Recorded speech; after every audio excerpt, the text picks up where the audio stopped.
Hi everyone, it's the Reader in Residence. Happy Easter Sunday. Today will be another book review. This one starting the underrated, in my opinion, series with The Odyssey of Phoebe Quilliam by Annelise Gray.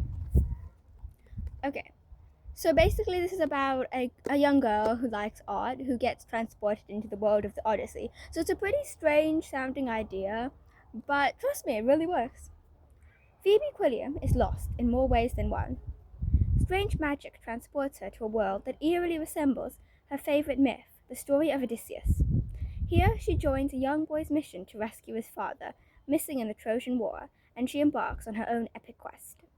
Okay, so here we meet a lot of characters from the Odyssey: Odysseus, Calypso briefly, Aeolus, Polyphemus, but then we're also meeting this new monster, which is called the Morphia. It kind of morphs, and it's got these bird sidekicks that attack Phoebe and her friend. Her could be more friend. Um, excuse my nails; they're a little chipped. They looked so nice earlier. But anyways, I personally like the Odyssey. I think it's an interesting story. It's come up a lot on those top stories lists. You get me? Those best things ever written. Subjective. And I'm looking at the Odyssey right now in school. So I consider myself reasonably knowledgeable on this stuff. And the book is in general quite accurate. You can tell that Annelise, she likes Greek mythology. Alright, I'm gonna read out the beginning.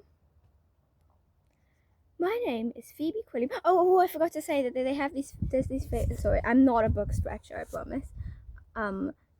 These things these waves under the chapter titles. Okay. My name is Phoebe Quilliam, and this is the story of how I defeated a monster and found my way home with help from a golden sail, an invisible horse, a kite-flying king, a bewildered fisherman, and a boy who could see dolphins swimming in the clouds. So as you can see, we've got this very looking back at the past, first-person perspective, and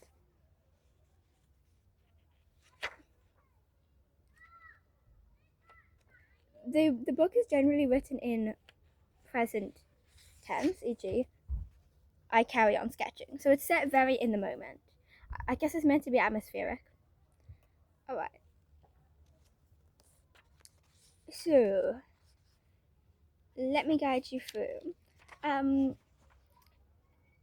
Phoebe is an aspiring artist, and she's painting, at the start of the story, she's painting with her grandmother. Where's the name? Oh my word, what's her name? I think it's Cass or Cassie. It just calls her Nan. Anyways, Nan? Nan? Oh, what am I calling her Nan? Can I call her Cassie? Cassie. Cass. Okay, Cass has this painting which she always adds to, which is basically the Odyssey. But it's got, why am I flipping this around so much? But it's got her and her friend Hattie, who died. I know, poor Hattie. Rest in peace, Hattie. Anyways, oh, sorry, that was a bit rude. Anyways, okay. Alright, so here Cass introduces. Have I told you the story of the Odyssey? She asks after a long pause. No. Really, haven't I? It's the greatest myth of them all. You can tell me if you agree. The story of King Odysseus, who sails to a far-off city called Troy to fight and help rescue a kidnapped queen. This is a reference to, Helen of Sparta and the Trojan War. The real tale, though, is what happens to Odysseus as he's trying to get back to his homeland of Ithaca across the wide dark sea after 10 years of battle. So Odysseus is actually away for 20 years. Anyways.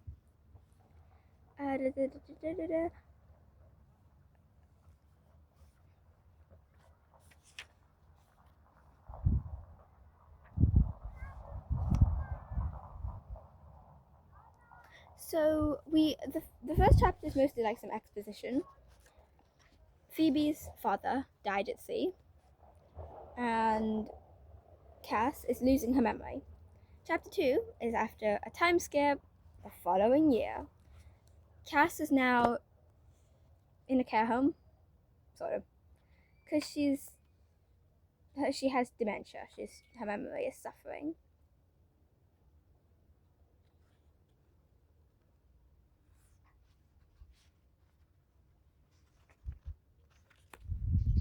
Okay, so what happens later, in about chapter 4, is that right, there are going to be a few spoilers in this video, but I'm not going to that end, I promise.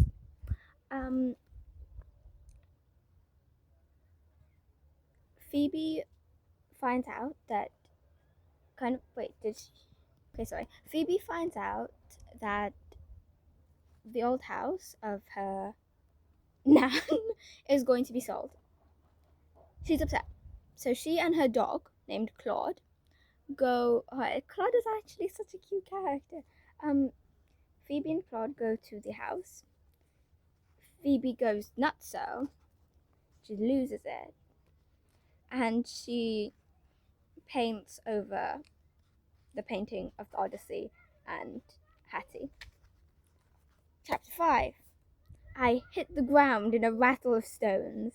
Dazed, I'm dimly aware of the other person cursing and scrambling to get up. The sound of sprinting feet vanishes into the churn of waves. What's going on? What is going on? So this is basically when she ends up in the world of the Odyssey. She's on the beach, and there are these creepy guys who try to abduct her. And they're also looking for this boy, the one who is looking for his father. Where does it? What can I show you? Bam, storm. Bam, storm. Phoebe wakes up and she meets Hattie. Now this part of the story is a little unhinged. I'm not sure how Hattie was there, but Hattie was there. I need to try to. I need to like check over this and find out how Hattie was there. But Hattie was there. This was a very short read, especially after Dracula, which took over a month. This one just took like a few weeks. Anyways, Hattie tells. Oh wait, I should actually share this part. Hattie lore. Where's the Hattie lore? And anyways, then they see these birds. Phoebe and Hattie see these birds. That the birds go after memories. So they don't usually go after children like Phoebe and the young boy.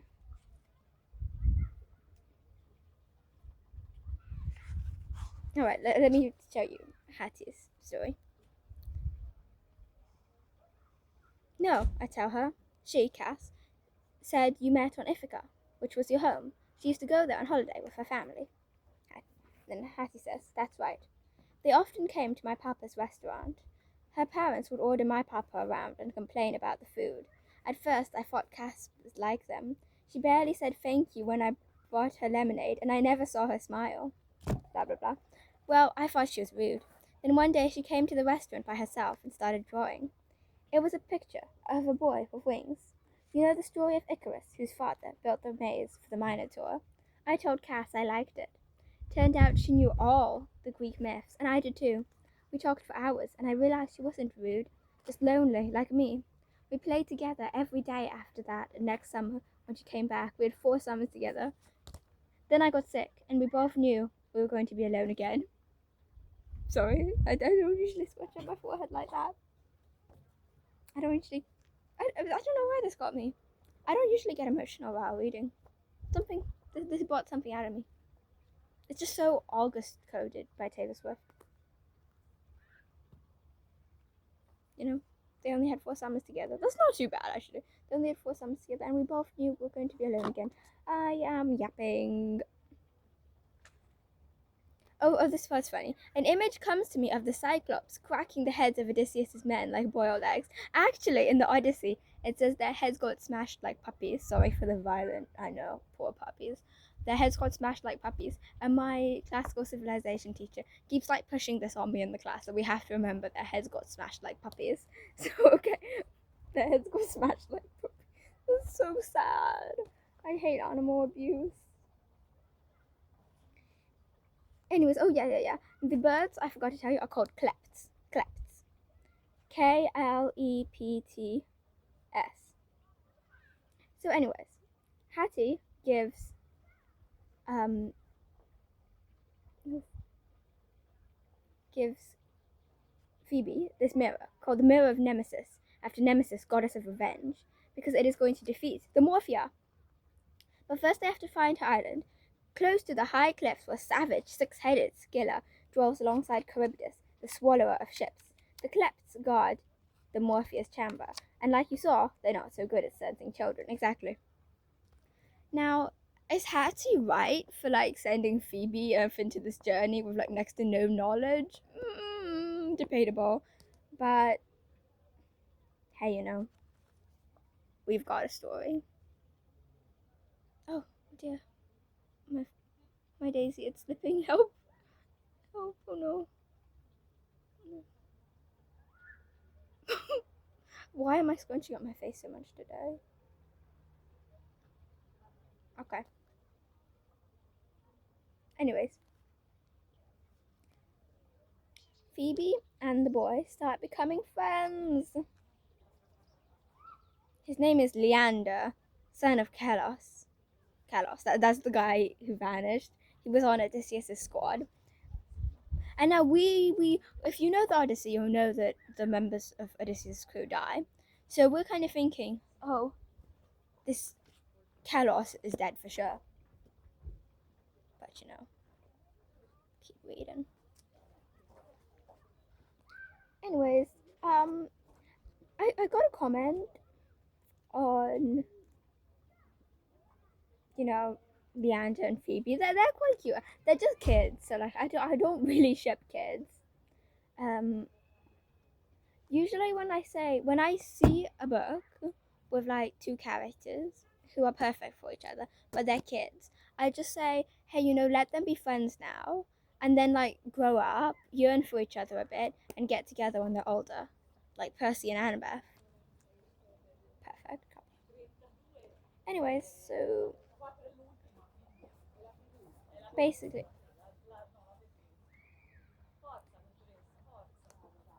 okay, sorry. So, yep, Phoebe does tell Leander that what she knows about how the father is apparently dead, but Leander is like, okay, well then, I need to find his body and give him a burial. Which is interesting logic, I guess. But I think in ancient Greece, like if you didn't give someone a proper religious burial, then they were kind of gonna go to Tartarus.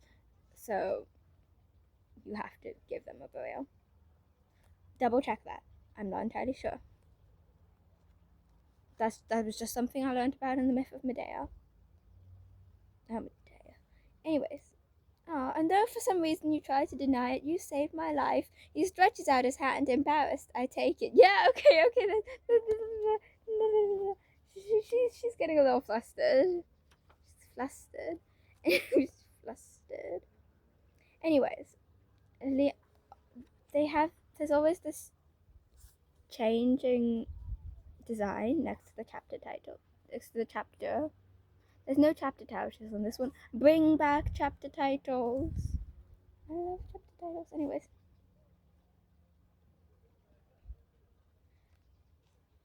So now Leander, yeah, and Phoebe basically have to go to the places where they think Odysseus and his crew went to basically try to find the body of Kalos.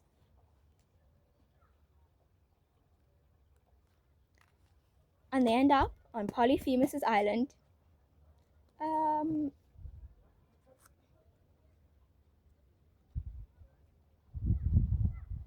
in this scene, I honestly can't help but remember Percy Jackson season 2, when I can't help but see like Walker Scobell and Leia Sabre Jeffries when I read this part. Except I'm not sure like who's who. Which one I'm imagining is Phoebe and which one I'm imagining is Leander. Phoebe. Phoebe is clever. Plot twist. Phoebe, but Leander gets trapped by the Cyclops. Oh no, by Polyphemus. It just says the Cyclops by Polyphemus, by the way. It's his name. But Polyphemus, you see, he has a soft spot for his animals, which is I think it's kind of cute, you know. Like, he's a bit of a crazy dude, killing and eating people and smashing heads, but like at least he likes his animals. There's a redeeming feature that he cares about his pets. Oh, it's Tenderfoot. I know that cry. So there's this sheep, ram, I think. No, sheep. What's going on today? Named Tenderfoot. Tenderfoot takes a liking to Phoebe and kind of goes out, and Phoebe basically uses this to her advantage, telling Polyphemus, "Oh, you have to go. You know, we have to save your sheep instead of you. Oh yeah, oh wait, here it is. I can't lift Tenderfoot by myself. He's too big, and Leander is too injured to get down the mountain by himself. If you lower us with that rope in your cave, we could probably manage it between us." And now this one part. What I'm not prepared for is how speedily a Cyclops can move. He lunges and I scream as his giant leathery fist closes around my waist, squeezing as if I'm a tube of paint. Okay, but like, Polyphemus is huge. If he's gonna grab you, he's gonna grab like all of you. You'll be choked. How is she still alive right now? Leander hangs from the rope like a half-dead spider. Poor Leander. So basically, they managed to outsmart Polyphemus, no spoilers, and get away. Leander's injured though. Oh no. Then they get attacked by a klept. Phoebe, she's a baddie actually. This is when I realized she was actually a baddie. She takes an oar and smacks it. Then they get rescued by Aeolus. Aeolus is a really nice dude who's shocked by Phoebe's pockets, because her hands keep disappearing. Are those gills of some sort? I follow the direction of his pointing finger and realize my hands are stuffed into my pockets. So these people, they don't have pockets. They're in ancient Greece, so they see the pockets and they're like, oh my goodness, it's pockets. Everyone's amazed by her pockets. At this point, they're her best feature, I think. The pockets of her dungarees. Oh yeah, and everyone thinks Phoebe's either a warrior or someone sent by the gods due to her knowledge. It's quite cool actually. And then Phoebe's like, no.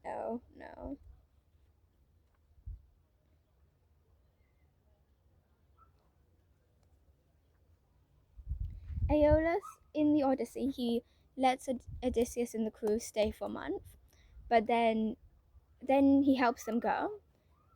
But then disaster strikes, and they come back, saying, "Oh, can we stay a bit longer?" And he's like, "No, no,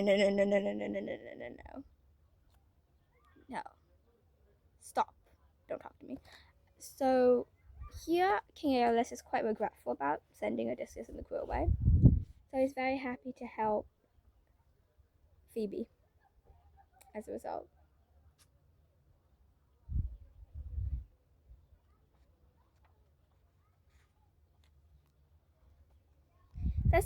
There's this cute thing where Phoebe's teaching Leander to look at the clouds and see shapes in the clouds. I can see like no clouds today. The sky's so blue. Anyways. Oh yeah, Leander asks Phoebe to draw him, and it's quite cute, you know. Oh, I love this line. If when you find your father, how are you going to recognize him? You don't know what he looks like. My mother says I am the image of him. He is a godlike man, tall and athletic, with keen eyes that read the oceans like a sea eagle. Okay, bro. My mother says I'm the image of him. He is a godlike man. Leander is really like beefing himself up in front of Phoebe, don't you think? Alright, now this chapter, chapter 15 is a really interesting one because they meet Odysseus. Now I can see Annelise is going through great lengths to make Odysseus likable. In the Odyssey, I mean Odysseus isn't that interesting of a character, to be honest. Sorry. He's okay. Like, he's not a bad person per se, but he's not that interesting. Here this is very firmly like, oh, he's being held captive by Calypso. I actually haven't gotten to that part in the. I actually haven't studied that part with Calypso for the Odyssey, but I remember he stayed with Circe quite willingly.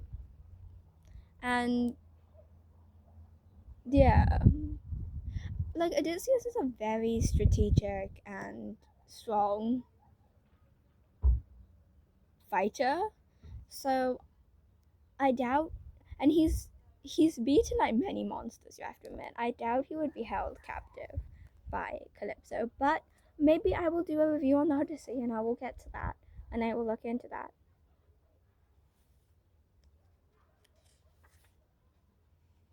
Anyways, the important thing here is that Odysseus says, um, that basically, where is it? Okay.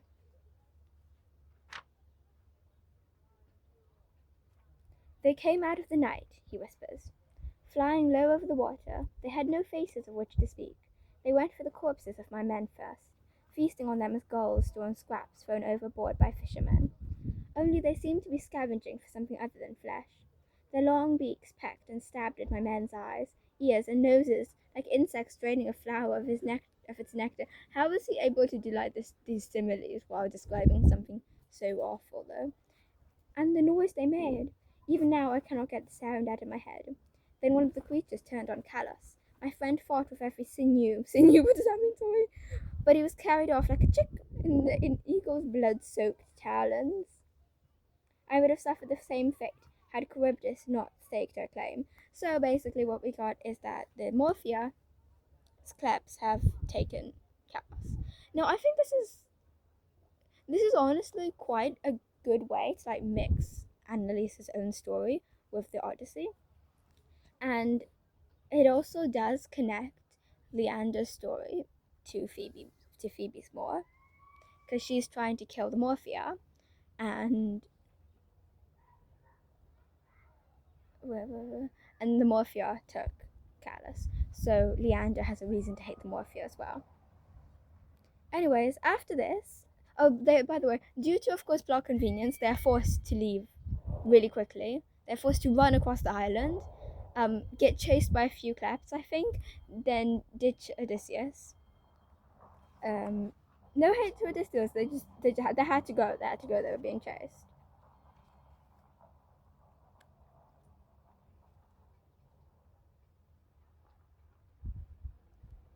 He holds his calloused palm open. I'm laughing. Even poor little Leander has the calloused hands.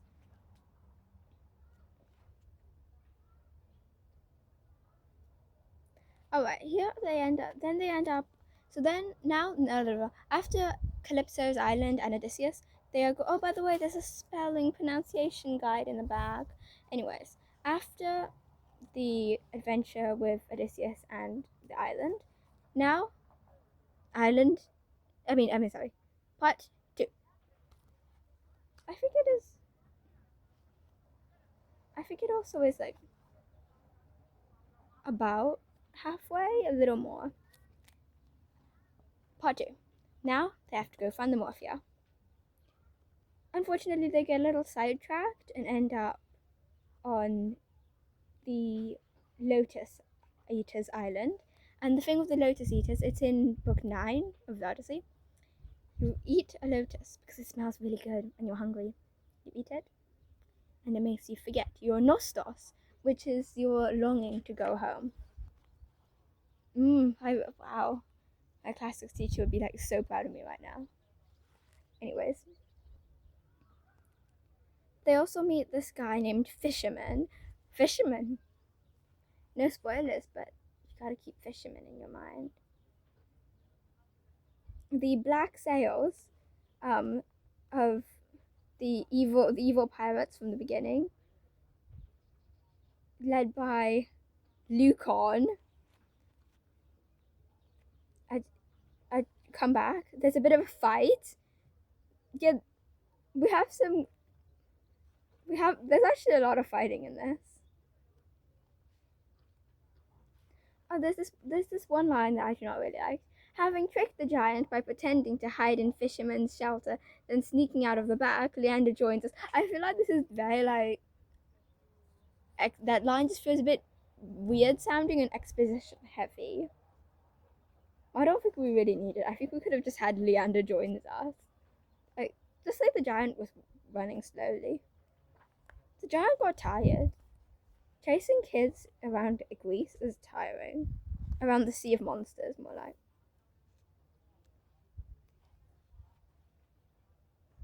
Right, so they have two ways to the Rock of Morphia. Either they go past the Sirens Cliff. Now remember, the Sirens, they're also on Percy Jackson.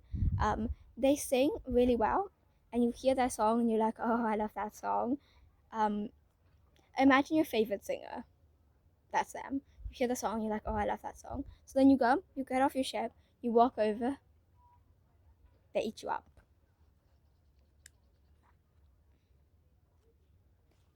And you can see why like I'm imagining Walker and Leia right now.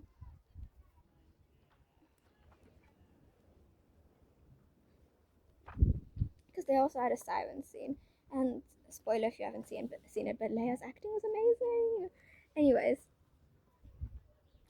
So I forgot to tell you. I keep doing these by the way. Leander and Phoebe, their boat is called Delphis. And see, look at that cute little thing.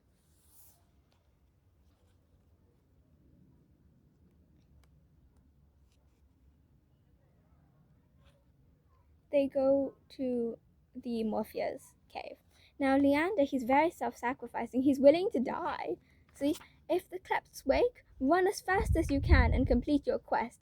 I'll hold them off. If I can take some of them with me, be certain that I will. Okay, basically to death. No, we have to stick together. We talked about this. We have no choice. Whatever you do, Phoebe, act quickly. I know that you know this already. You've proved yourself many times a warrior. My stomach flutters as we begin to walk. My stomach flutters. She's down bad. I'm joking. And then we also have like a kind of nice-ish Klept. There's actually a very interesting plot twist for the Klepts. I think I should stop here because chapter 21 ends with her meeting the Morphia, and as you probably expect, there's gonna be a fight. This scene with them both fighting off the Klepts does actually happen. It does actually happen, but I won't say when. All right. Final closing thoughts. This is kind of a children's book. It's fantasy. I love a good fantasy. What's my favorite type of fantasy? Epic fantasy. Fantasy is just so interesting. Romantasy is also kind of fun. I think it depends on romantasy. It depends. I'm not a huge romance reader, but I do like to read romance into stuff that's not centered around romance, just for fun. Anyways, the weather was amazing. I think I would recommend this book to someone who likes Greek mythology. Like, if you're a Percy Jackson kid, then you'll probably also like this one. The characters are sweet. It's not like,